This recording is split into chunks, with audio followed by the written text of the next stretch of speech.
Did you grow up playing Pokemon? What was your first game? Red and Blue? Silver and Gold? Or maybe you're new to Pokemon and Sword and Shield were your first Pokemon experiences. How about Minecraft? Did you start when they first released the alpha back in 2010? How about when they added the Ender Dragon in 2014? Or maybe Minecraft Dungeons was your first experience with the world that Mojang has created. Regardless, I'm sure you have played at least one, if not both of these, and in this video, I'm going to go over why Pixelmon, the mod that brings both of these together, Pokemon and Minecraft, is something that you should certainly be looking into as a fun time sink that will keep you coming back for more.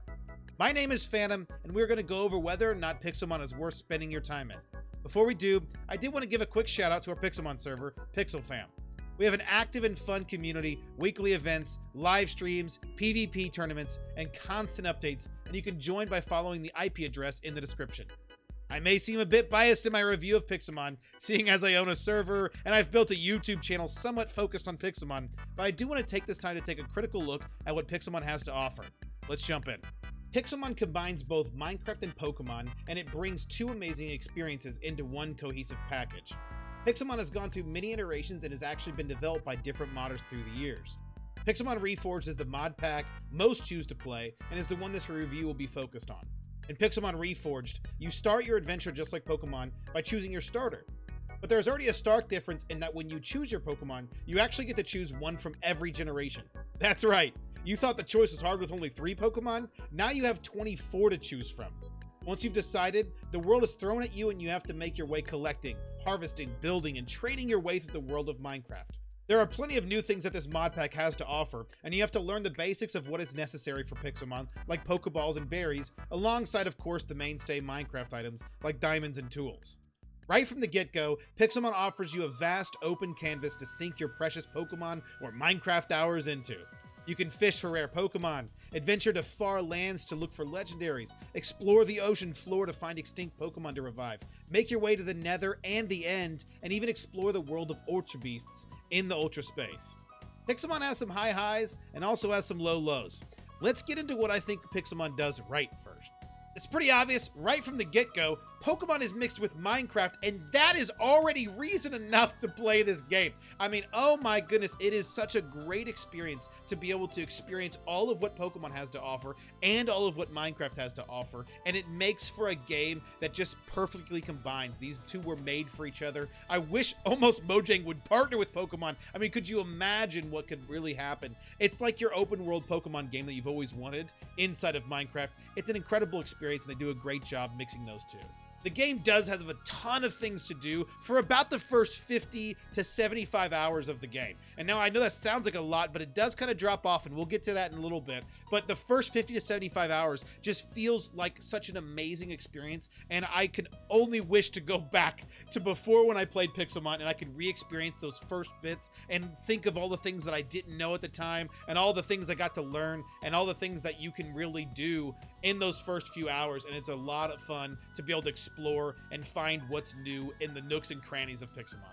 This mod is also a really popular mod, so there's a ton of servers to choose from, including mine. I'd be in the description, just saying. But there really is a lot to choose from, and there's a lot of different experiences that you can find in each server that you go to. I mean, you go to a server that's got a map that looks exactly like Pokemon on some of them. You go to servers that are very PvP focused. Some of them are super PvE focused. Some of them have even dungeons that they've made that are like end game, and you fight legendaries and bosses, and they've got raids, and it's just, there's so much to offer. And a lot of these servers, a lot of servers have a lot of different things, and they're all run a little differently because they're all run by the community, and it's really cool to be able to experience different things within Pixelmon once you've kind of gotten your fill of the normal single player Pixelmon. I know this might be a pro for some and a con for others, but I'm keeping it in the pro side because you get to choose from every Pokemon that is ever released as a starter. You normally only get 3 choices when you load up a Pokemon game, and in this game, you get 24 starter Pokemon. That's incredible, and it's really cool to be able to choose, and it makes each new start of a Pixelmon world a brand new experience. One thing that Pixelmon has is custom skins that aren't in normal Pokemon. There are some really cool skins that are just in the mod pack itself, and there are very unique ways to find a lot of different things, and some of them are extremely rare and hard to find. It gives a little bit more for you to do other than just searching for your normal shiny, which of course they have all shinies in the game, but it's very different to be able to go for a skin Pokemon because they're so rare and there's so many cool things. They even brought Crystal Onyx like in the anime, which is just so awesome, and that was actually my very first skin Pokemon, and the moment I found that, I was freaking out and thought it was the coolest thing, and I had no idea they had it in the game. There's a lot of skin Pokemon to catch in the game. I mean, there are literally hundreds. Just go to the wiki and just look at all of the skins that you can catch. It's really, really cool, and some of them are really unique and different.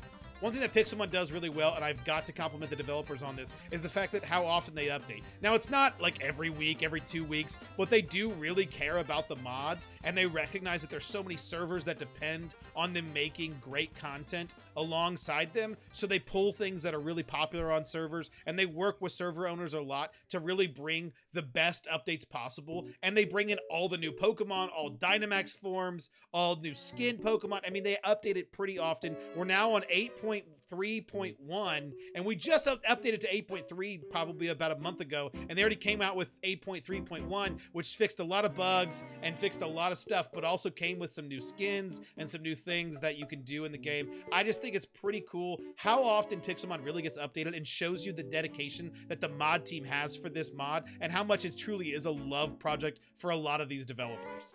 Pixelmon has clearly a lot of things going for it, and it's really fun, and I think it's a great experience, but I do want to go real quick into some of the drawbacks I find of this mod pack and things that I wish would kind of change and make it more, I don't know, streamlined, I guess is the best way to put it, and make it more into a long-term game that can really prosper. Remember when I said the first 50 to 75 hours keeps you really well occupied? Well, it kind of falls off after that, especially in single player. You get to that 50, 75 hour mark, you've made your team, you've caught a few legendaries, you're working on your EV training, you're working on getting a better IV through breeding, and then you're like, okay, but what do I use it for? There's not much there.